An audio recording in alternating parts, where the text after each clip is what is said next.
Yego nibyo uramukunda, wumva ari we ugize ubuzima bwawe, ndetse kumara umwanya utamubonye cyangwa utamuvugishije wumva biri kukubangamira cyane.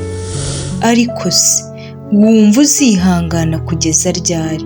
Ese wumva azababaza amarangamutima yawe kugeza ryari? Uramuhamagara ati ndaje nkuvugishe nabwo akoherereje SMS, wagira amahirwe akwitabye ati nkupira nitabe mama, wakongera kumuhamagara ati buretse gato boss arampamagaye. Ari kuguhungabanyiriza umutima, ari kukwereka yuko atakigukeneye mu buzima bwawe, ariko wowe ntushaka kubibona, uri kwigira impumyi, ntabwo ushaka kubona w'ibyo ari gushaka kukwereka. Mwavuganaga kenshi gashoboka, akenshi ari nawe ukwihamagariye. Yakubwiraga ko ataryama atumvise ijwi ryawe, ndetse ko ijwi ryawe rituma arara neza.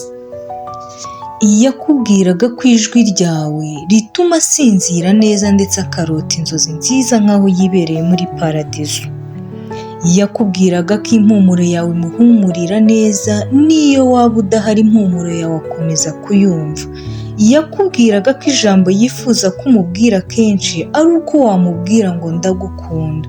Ariko se aka kanya niko bikimeze? Ese aracyakubwira ko agukunda? Ese aracyakubwira ko yifuza ko wamubwira ko umukunda buri kanya nk'uko yajyaga abikora? Inshuti yanjye, tekereza neza kuri iki kintu, reba neza niba utari gushaka kwigira impumyi, nyamara umuntu ari gushaka kukwereka we wa nyawe, ndetse n'uko ameze muri iyi minsi n'uwo yifuza kuba ari kumwe nawe. Uramubaza impamvu atakikwitaba kuri telefone, ndetse atakikubonera umwanya ngo muhure, akakubwira ko akazi kabaye kenshi cyane, akakubwira ko nta mwanya agifite wo guhura nawe, akakubwira yuko agukunda nyamara ari kukubeshya. Ese wowe witegereje uko byari bimeze mbere, ugasubiza amaso inyuma, usanga koko ari ukubura umwanya kubera akazi kenshi? Ese koko muri cya gihe mwakundanaga ubona bimeze neza, ako kazi ntabwo yari agafite kaje nyuma? Murapfa akantu gato cyane, akakagenderaho igihe kinini, wanamusaba imbabazi akakubwira ko adakeneye kukubabarira, ndetse ko adashaka no kumva ibyo umubwira.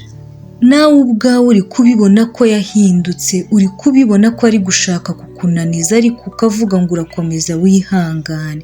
Ese urakomeza wihangane kugeza ryari? Umuntu niba akwereka ko atakigukeneye iruhande rwawe, kubera icyo ukomeza kumwihambiraho, ukomeza kumwihomaho?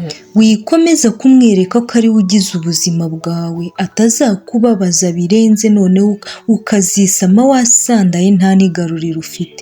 Guys, niba umuntu akwereka ko atagukunda, ubuzima bwawe wiwushyira mu kaga. Hari benshi bagukunda kandi bagufitiye umutima, hari benshi bafite urukundo bakeneye n'umuntu ubakunda. Abo bantu barahari kandi reka kwibabariza umutima wawe.